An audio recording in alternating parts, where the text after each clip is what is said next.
করেছেন। খেলোয়াড় হিসেবে কেইন উইলিয়ামসন এবং হ্যারি কেইন দুজনই হতভাগা। ক্যারিয়ারের শেষ দিকে এসে বিশ্বকাপ জিতেছেন দুই মেরুর দুই গ্রেট সচিন টেন্ডুলকার ও লিওনেল মেসি। ফিটনেসের ব্যাপারে সবসময় সচেতন থাকেন বিরাট কোহলি ও ক্রিস্টিয়ানো রোনালদো। সাকিব আল হাসান এবং রবার্ট লেভানডোভস্কি দুজনই ছোট দলের বড় তারকা। প্রথমে আসা যাক হ্যারি কেইন ও কেইন উইলিয়ামসন প্রসঙ্গে। নামের মতো তাদের ভাগ্যটাও যেন এক। নিজ নিজ জায়গায় তারা সেরাদের সেরা। সুযোগ পেলেই দলের হয়ে সবটা উজাড় করে দেন। অথচ শিরোপার কাছে গিয়েও দুজনকে বারবার ফিরে আসতে হয়। 2015 ওয়ানডে বিশ্বকাপ ফাইনাল, 2019 ওয়ানডে বিশ্বকাপ ফাইনাল এবং 2021 টি-20 বিশ্বকাপ ফাইনাল। খুব কাছে গিয়েও তিনটা বিশ্বকাপ হাতছাড়া হয়েছে উইলিয়ামসনের। অন্যদিকে ফাইনাল হারাটাকে তো রীতিমতো অভ্যাস বানিয়ে ফেলেছেন হ্যারি কেইন। ইংল্যান্ডের হয়ে দুইবার ইউরো ফাইনালে হেরেছেন। ক্লাব ফুটবলে টটেনহ্যামের হয়ে দুটি কারাবাও কাপ ফাইনালে এবং একটি চ্যাম্পিয়ন্স লিগ ফাইনাল হেরেছেন। বুন্দেসলিগায় গিয়েও বায়ার্ন মিউনিখের হয়ে জার্মান কাপের ফাইনালে হেরেছেন। লিওনেল মেসি যেমন ফুটবলের অবিসংবাদিত রাজা, তেমনি ক্রিকেটের সর্বকালের রাজা সচিন টেন্ডুলকার। দুই কিংবদন্তির মাঝে আছে অদ্ভুত কিছু মিল। তার মধ্যে অন্যতম হলো তারা বিশ্বজয় করেছেন ক্যারিয়ারের শেষ প্রান্তে এসে। লিওনেল মেসি বিশ্বকাপ ফাইনাল সহ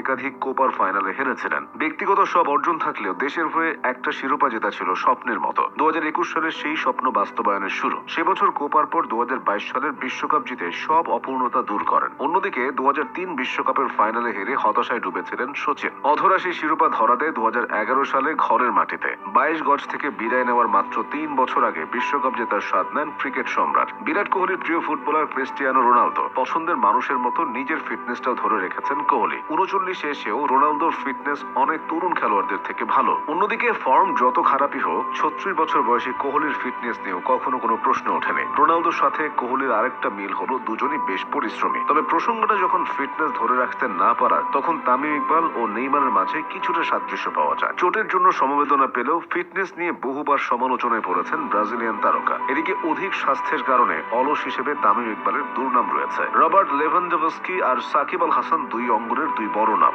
একজন প্রজন্মের অন্যতম সেরা স্ট্রাইকার, অন্যজন প্রজন্মের সেরা অলরাউন্ডার। বড় দলের হয়ে খেলতে পারলে হয়তো নিজ নিজ জায়গা থেকে তাদের ক্যারিয়ারটা আরো সফল হতো। দলীয় ব্যর্থতায় বাংলাদেশের কখনো আন্তর্জাতিক শিরোপা জেতা হয়নি, তবে সাকিব সবসময় আপন আলোয় উজ্জ্বল ছিলেন। অন্যদিকে ফুটবলের লেভার পোল্যান্ডেরও তেমন কোনো সাফল্য নেই। নিজের সেরাটা দিয়ে পোল্যান্ডকে 2022 কাতার বিশ্বকাপে তুলেছিলেন লেভা। তবে দলীয় ব্যর্থতায় শেষমেশ খালি হাতে ফিরতে হয়েছিল। আনহেল দি মারিয়া আর ট্রাভিস হেডের সাদৃশ্য কোথায় জানেন? দেশের হয়ে সবচেয়ে গুরুত্বপূর্ণ ম্যাচেই তারা জ্বলে ওঠেন। কোপা আমেরিকা ও বিশ্বকাপের ফাইনালে গোল করে আর্জেন্টিনাকে চ্যাম্পিয়ন করেছেন দি মারিয়া। অন্যদিকে টেস্ট চ্যাম্পিয়নশিপ ফাইনাল ও ওয়ানডে বিশ্বকাপের ফাইনালে সেঞ্চুরি করে অজিদের চ্যাম্পিয়ন করেছেন Head. Belgian footballer Kevin De ব্রুইনের jersey number 17, South African great ABD ভিলিয়ার্সের জার্সি নাম্বারও 17। এটি ছাড়াও এই দুই তারকার মাঝে আরো কিছু মিল আছে। সোনালী প্রজন্মের এক ঝাঁক ফুটবলার নিয়েও বড় কোনো সাফল্য পায়নি বেলজিয়াম। দলের সেরা তারকা হয়ে সেই ব্যর্থতার অংশ ছিলেন ডি ব্রুইনা। একই রকম ঘটনা ঘটেছে এবিডি ভিলিয়ার্সের সাথেও। ভিলিয়ার্সের সময় সাউথ আফ্রিকার দলের সব তারকা ক্রিকেটারের ছড়াছড়ি ছিল,